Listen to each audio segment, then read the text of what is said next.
जय Hind friends.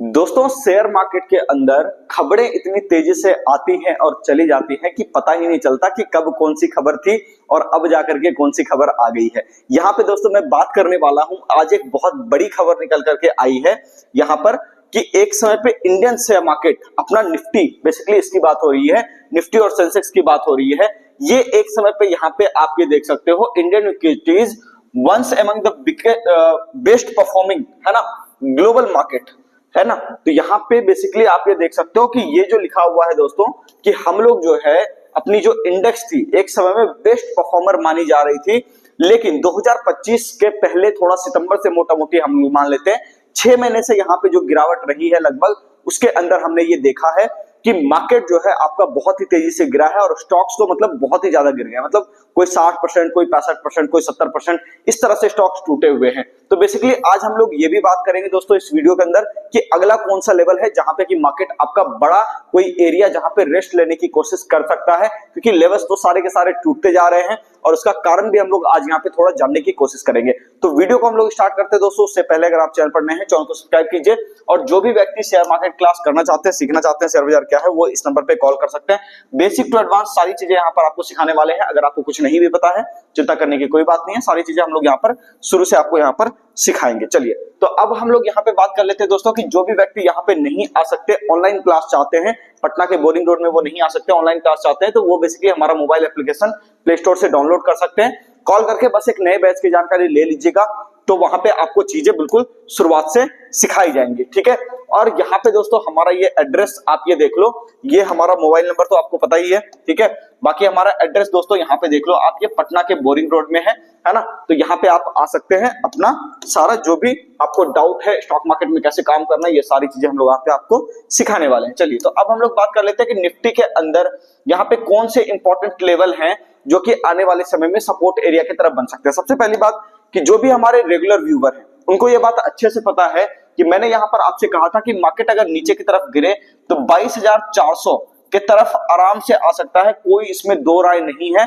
Market अगर नीचे की साइड पर आता है तो 22,400 की तरफ आ सकता है, तो 22,553 ये तो मार्केट ने आज किया। अभी आप देखिए यहाँ पे मैं आपको लेवल दे देता हूं कि अगले दिन आपका क्या मार्केट जो है रह सकता है यहाँ पे थोड़ा।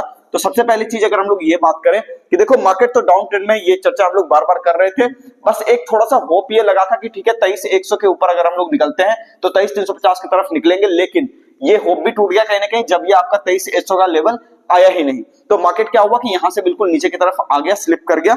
अभी अगर हम लोग यहां पर देखें दोस्तों कि यहां पर अपने पास लेवल कौन कौन से है, सबसे पहले हम लोग बड़े लेवल के ऊपर आएंगे। तो जो लेवल अपना आज कटा है दोस्तों, यहाँ पे कोई बड़ा सपोर्ट एरिया जो बन रहा है, एक सपोर्ट एरिया तो सबसे पहली चीज इस एरिया के आसपास बन रही है जो कि तकरीबन 22,400 के आसपास का है। तो फर्स्ट सपोर्ट एरिया आपका 22,400 का होगा दोस्तों। 22,400 के नीचे अगर बाजार आता है आने वाले समय में तो 21,814 का लेवल कहीं ना कहीं देखने को मिलेगा। हालांकि आपको ध्यान में होगा दोस्तों कि हम लोग ये बात कर रहे थे कि मार्केट अगर 23,350 के नीचे सस्टेन करेगा, 23,350 के नीचे सस्टेन करेगा तो फिर यहाँ पे गड़बड़ी आपको देखने को मिलेगी। धीरे धीरे करके बाजार 21,814 की तरफ ही आएगा। ये जो लेवल हमने ड्रॉ किया था काफी टाइम पहले, बेसिकली ये लेवल आपको ड्रॉ किया गया है, बहुत ही बार हम लोग इसकी चर्चा कर चुके हैं। तो यहाँ पे बेसिकली आप ये देखिए कि अब जो है यहाँ पे 22,400 की जो बात हो रही है वो तो ठीक है, एक सपोर्ट एरिया है। अगर बाजार वहां पे भी नहीं रुकता तो फिर आपको 21,814 की तरफ आता हुआ दिखाई दे सकता है, लेकिन उम्मीद है कि 22,400 के आसपास या 22,300 350 के आसपास आकर के बाजार मतलब 20-25-50 पॉइंट ऊपर नीचे करके वहां पे थोड़ा रुकने की कोशिश करेगा, एक नया चाल आपको देने की कोशिश जरूर करेगा। अब रही बात कि इसके अंदर इंट्राडे का लेवल कौन सा, यानी कौन सा एरिया ऐसा है जिसके ऊपर के हम लोग थोड़ा सा बुलिश हो सकते हैं। तो सबसे पहली चीज मैं आपको यहाँ पर ये दे दूं कि हम लोग इस एरिया की बात कर रहे हैं। देखिए यहाँ पर हम लोग जो है इस एरिया की बात कर रहे हैं, ये वाला जो एरिया है दोस्तों 22,827 का एरिया, इस एरिया की मैं बात कर रहा हूं जहां से मार्केट आपका फॉल किया था। तो इस एरिया के ऊपर जब तक बाजार जाके टिकेगा नहीं, यानी 22,827 के ऊपर टिकेगा नहीं, तब तक आपको यहाँ पे तेजी के बारे में सोचना भी नहीं है, सोचना भी पाप है। कहीं ना कहीं यहाँ पे दिक्कत आपको फिर देखने को मिल जाएगी, क्योंकि मार्केट डाउन ट्रेंड में जा रहा है। तो तो आपको भी जाना है। 22,517 से टूटेगा तो मार्केट आपको 22,400 का टारगेट अभी आपको दे सकता है यहाँ पे। तो इंट्राडे का लेवल 22,517 का हुआ, और बाकी अगर ऊपर के लेवल की बात करें तो इस लेवल को हम लोग स्टॉप लॉस मान के कहीं ना कहीं नीचे के साइड पर काम कर सकते हैं। अब रही बात दोस्तों कि ये तो आपका हो गया कि ठीक है, मार्केट में अगर ओवरऑल पूछा जाए कि इंडेक्स में क्या करना चाहिए, तो मुझे लगता है कि शांति से बैठना चाहिए। ठीक है, इसका कारण यह है कि मार्केट गैप डाउन करके बिल्कुल रोक दे रहा है। तो यहाँ पे बाउंस भी आएगा तो भी तेज आएगा, गिरावट होगी तो भी तेज होगी। तो अगर आप एग्रेसिव शॉर्ट ट्रेडर है तो यहाँ पे काम कीजिए, अदरवाइज यहाँ काम करने की जरूरत नहीं है। थोड़ा इंतजार कीजिए, मार्केट जब सेटल होगा फिर वहां पे बाइंग के लिए आइएगा। ठीक है ना। अब हम लोग बात कर लेते हैं यहाँ पे दोस्तों कि बैंक निफ्टी आपका किस तरह से काम कर सकता है। तो बैंक निफ्टी के अंदर देखिए दोस्तों, यहाँ पे ये हुआ था कि इंट्राडे के दौरान थोड़ा सा अच्छा काम हुआ, हालांकि ये बहुत ही थोड़ा अच्छा काम है। ठीक है, लेकिन चांसेस है क्योंकि 22,400 का जो एरिया है वो एक सपोर्ट एरिया की तरह ही एक्ट कर रहा है। यहाँ पे अगर हम लोग देखें, पिछला वाला सपोर्ट एरिया मार्केट ने आज काटा था इंट्राडे में, और काटने के बाद धीरे धीरे करके उसी एरिया के अंदर घुस गया। ये एक अच्छा साइन है। ठीक है, अच्छा साइन क्यों है? क्योंकि जो पीछे वाला सपोर्ट एरिया था, ठीक है ना, ये बता रहा है ऊपर क्लोज करने के बाद कि यहाँ पे थोड़ी सी पैनिक बैंक निफ्टी के अंदर कम हुई है। तो निफ्टी के चार्ट से ज्यादा अच्छा मुझे थोड़ा सा बैंक निफ्टी का चार्ट यहाँ पे लग रहा है। अब अगर हम लोग बात करें कि यहाँ पे बैंक निफ्टी में इंट्राडे का कौन सा लेवल हो, कहां से हम लोग बुलिश होंगे, तो सबसे पहली चीज ये देखिए 49,080, 49,100 मोटा मोटी आप इसको मानिए, ये वाला एरिया की मैं बात कर रहा हूं। इस एरिया के ऊपर बाजार जाकर के अगर सस्टेन करेगा तो फिर 49,662 ये आपको देखने को मिल सकता है।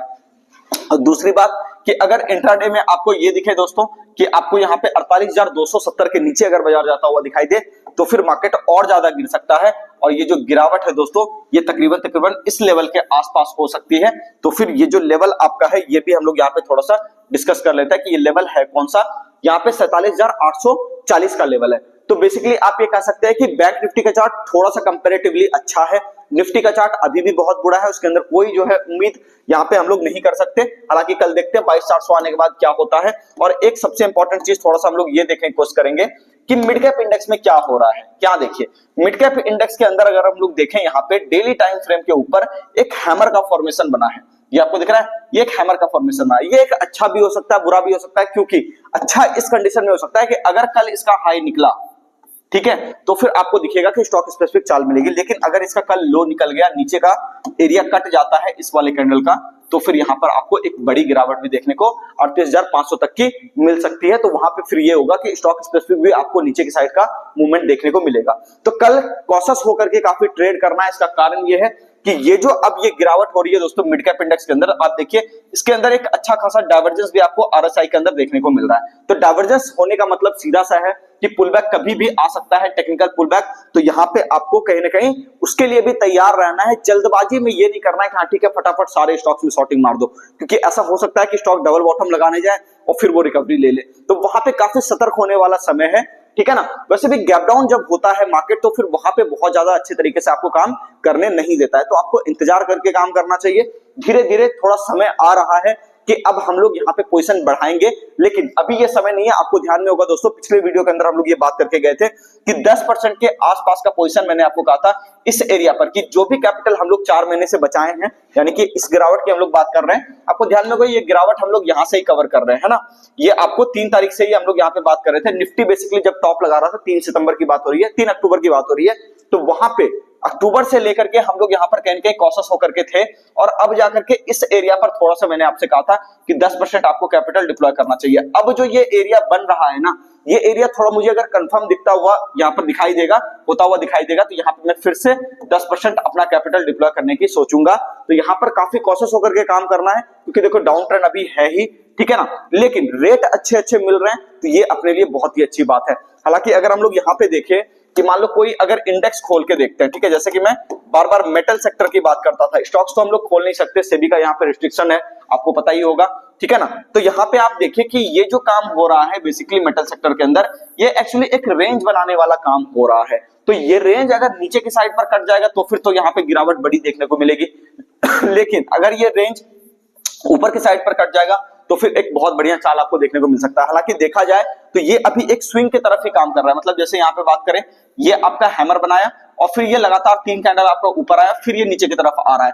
तो ये ऐसा हो सकता है कि यहां से सेटल करके एक बार ऊपर निकलने की कोशिश करे। तो इस एरिया पे 8200 वाले एरिया पे आपको काफी कॉशियस होकर के देखना है कि कौन से ऐसे मेटल स्टॉक्स हैं जो कि ओवरसोल्ड हो चुके हैं और वहां पे जो है घूमने की फिराक में है, ठीक है ना। कई सारे मेटल स्टॉक्स हैं, आप निफ्टी मेटल के जो है इंडेक्स के अंदर जाकर के भी कई सारे मेटल स्टॉक्स को देख सकते हैं। सिंपल एक काम करना है, डेली टाइम फ्रेम उसका खोलना है और खोल करके वहां पर जो है आपको ये देखना है कि कहां पे डाइवर्जेंस बन रहा है और कौन ऐसा है यहाँ पे स्टॉक जो पिछले वाले एरिया के थोड़ा ऊपर जाने की कोशिश कर रहा है। यानी ये जो 10-15 दिन 20 दिन पहले जो रेजिस्टेंस आपका बना है, इसके ऊपर कौन सा स्टॉक पहले सस्टेन करने की कोशिश कर रहा है, वैसे स्टॉक्स में सीधा सीधा चले जाइए। हालांकि मार्केट बहुत ही सिलेक्टिव हो चुका है दोस्तों, मैं आपको क्लियर कर दूं, पहले भी आपको कह रहा था कि मार्केट अब और टफ होगा। मैंने ये कभी नहीं कहा कि मार्केट यहां से आसान होगा, मैंने कहा कि ग्राइंडिंग जो चलेगी ना वो ग्राइंडिंग गजब लेवल की चलेगी। मतलब कि यहाँ पे अगर हम लोग बात करें कि यहाँ पे अगर हम लोग ये देख रहे हैं कि ठीक है चलो निफ्टी देखते हैं, तो मैंने आपसे कहा था कि ग्राइंडिंग ऐसी होगी कि मार्केट इस तरह से नीचे आएगा, फिर इस तरह से ऊपर आएगा, इस तरह से नीचे आएगा, इस तरह से ऊपर आएगा। तो ये पूरा का पूरा ग्राइंडिंग वाला माहौल